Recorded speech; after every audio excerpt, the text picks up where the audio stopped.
Imagine walking into a fashion studio in Paris in the 1950s.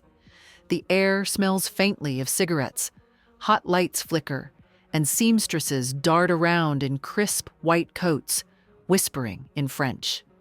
Among all the legendary muses, there stands one woman who doesn't look like anyone else on the cover of Vogue. Yet, her name is China Machado, and she's about to make history. China was born in 1928 in Shanghai.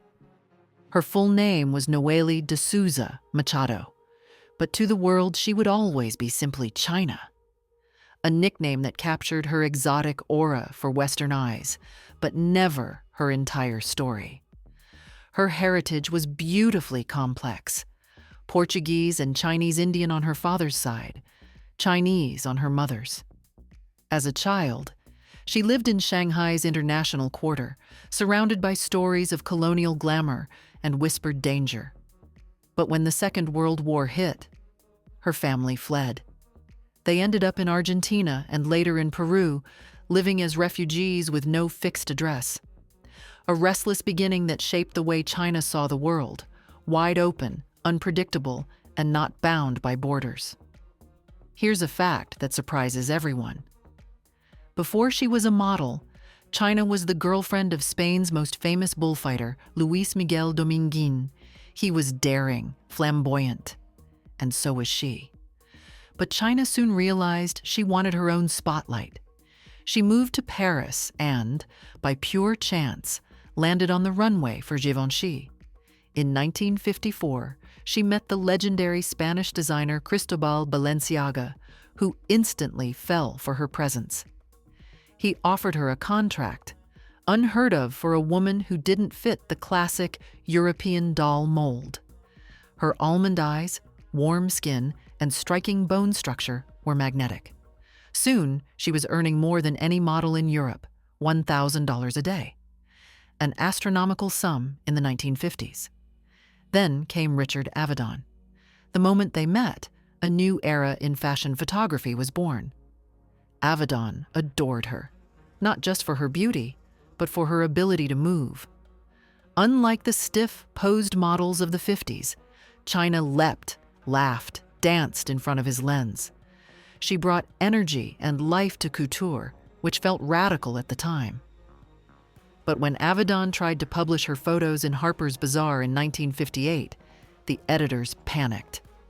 An Asian model in a major American magazine? Advertisers threatened to pull funding. So what did Avedon do? He threatened to quit. He knew what he saw in China was the future, and he wasn't wrong. She became the first non-Caucasian model to appear in a leading American fashion magazine.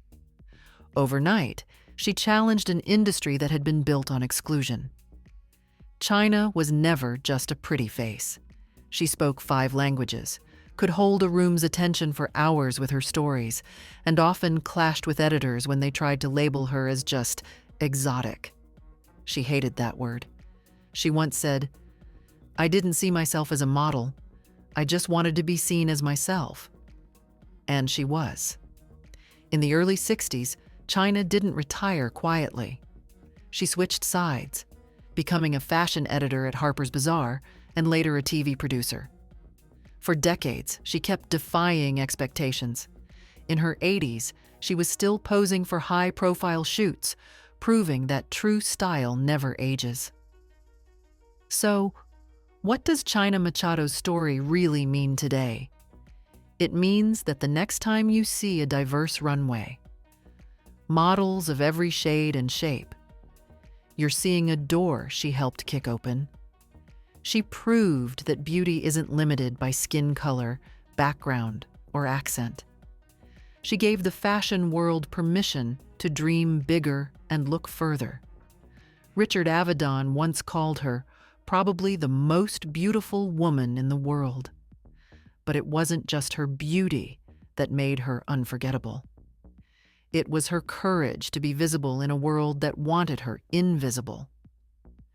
In 2016, China Machado passed away at 86. But even now, you can find her in the archives of Bazaar, in the pages of Vogue, and in every model who refuses to fit a single mold. She taught the world that style is not just about fabric and makeup. It's about being fearlessly yourself. So the next time you see a photograph of China with that mischievous smile and fierce gaze, remember this. She wasn't just part of fashion history. She rewrote it